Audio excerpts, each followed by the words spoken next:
les jeunes, aujourd'hui on se retrouve pour un cours de 3e sur les probabilités où on va apprendre la technique du dénombrement. Alors, dénombrer, ça veut dire qu'on va compter tout simplement et qu'on va du coup se servir des dénombrements pour pouvoir calculer des probabilités sur des situations un petit peu complexes où on aurait du mal à le voir directement sans faire de calcul. Prenons cet exemple-là. Dans une classe de 25 élèves, 7 font du tennis, 11 font du basket et 3 élèves pratiquent les deux sports. Calcule la probabilité qu'un élève choisi au hasard ne fasse aucun des deux sports. Autrement dit, je vais avoir toute ma classe de 25 élèves, je prends un élève au hasard, et j'aimerais savoir quelle est la probabilité que cet élève ne fasse ni du tennis, ni du basket. Pour pouvoir résoudre ce petit problème, on va faire un tableau dans lequel on va indiquer déjà tout ce qu'on connaît.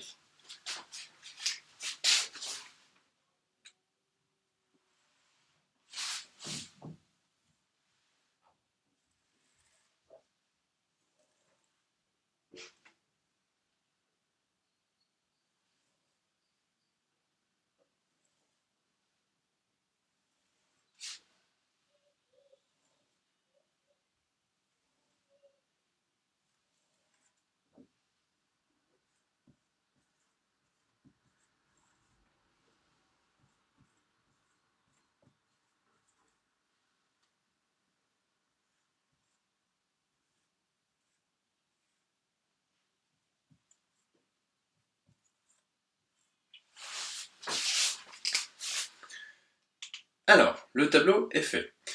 Voici un petit peu comment il se présente. Ici, ça va être la colonne T, donc tennis. Ça va être tous les élèves qui font du tennis. Ici, c'est ce qu'on appelle T bar, c'est-à-dire l'inverse de T. Comme T, c'est tous les élèves qui font du tennis, l'inverse de T, c'est tous les élèves qui ne font pas de tennis. De la même manière, ici, dans cette ligne-là, je vais avoir tous les élèves qui font du basket, et ici, je vais avoir tous les élèves qui ne font pas de basket, c'est la ligne B bar. J'ai une ligne de total à la fin, et une ligne de total ici. Donc si on continue à présenter un petit peu le tableau, ici on va retrouver du coup les élèves qui font du tennis et du basket, ici les élèves qui ne font pas de tennis mais qui font du basket, etc. Alors on va commencer déjà par insérer les données que nous avons. Dans une classe de 25 élèves. 25 élèves, je vais donc les retrouver tout en bas à droite de mon tableau. Ça va être tous les élèves qui font du tennis, donc là c'est tennis et pas tennis. Donc au final je vais avoir tout cela ici, pareil pour tous ceux qui font du basket. En bas à droite c'est tous mes élèves.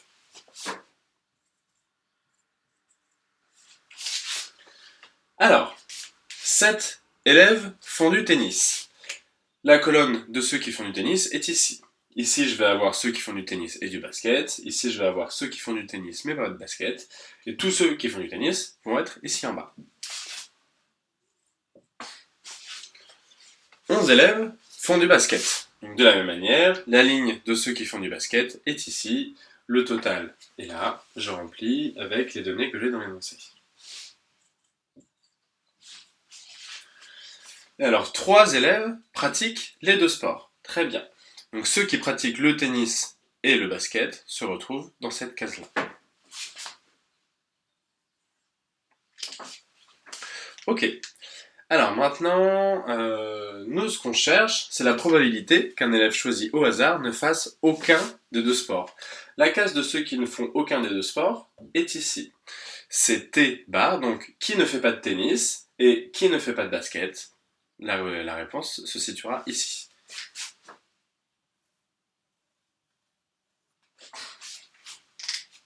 Alors, comment est-ce qu'on va faire pour pouvoir calculer un petit peu justement tout ça? On va regarder pour pouvoir remplir petit à petit chacune des cases de ce tableau. Donc tout d'abord, si en tout j'ai 11 élèves qui font du basket, et que j'ai seulement 3 élèves qui font du basket et du tennis, cela nous indique directement combien est-ce qu'il va y avoir d'élèves qui font du basket mais pas de tennis. Parce que cette case-là plus cette case-là doit donner 11. Autrement dit, cette case-là est égale à 11 moins 3. 11 moins 3, on sait que ça fait 8.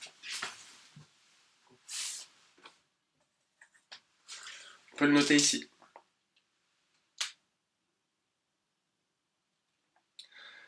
De la même manière, ici, on va pouvoir calculer tous les élèves qui font du tennis, mais pas de basket.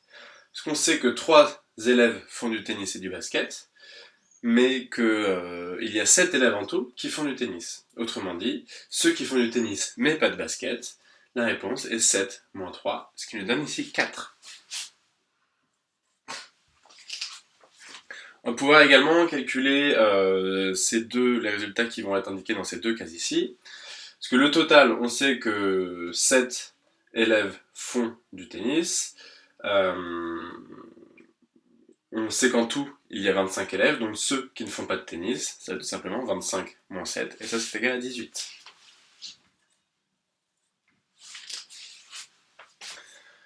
De la même manière ici, 11 élèves font du basket, en tout on a 25 élèves, donc ceux qui ne font pas de basket, ça va être 14.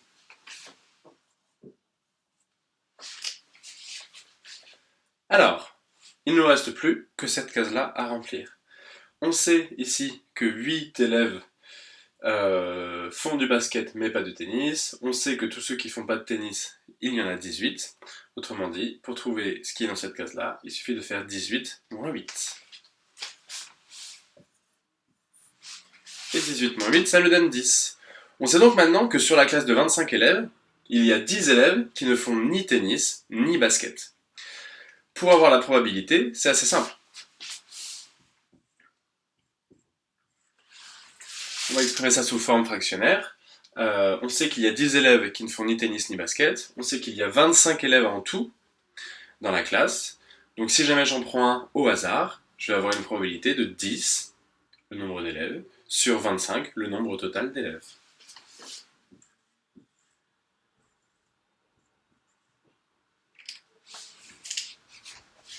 On peut calculer la probabilité décimale justement de cette même probabilité, et on voit que 10 sur 25, c'est égal à 0,4.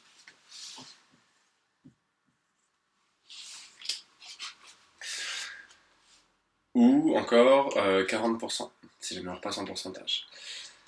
Donc, je vous mets une fiche d'exercice sur le Padlet avec quelque chose d'assez similaire pour que vous puissiez vous entraîner et vous faire un petit peu la main. J'espère que ça ira pour vous. N'hésitez pas à regarder cette vidéo encore et encore si jamais il y a besoin pour voir un petit peu comment se passe la méthode. C'est pas très compliqué mais c'est un petit peu long. Donc faut pas se tromper, il faut avancer petit à petit pour être sûr de ne pas se tromper. Voilà, j'espère que ça ira pour vous et je vous souhaite une bonne journée. Au revoir les jeunes.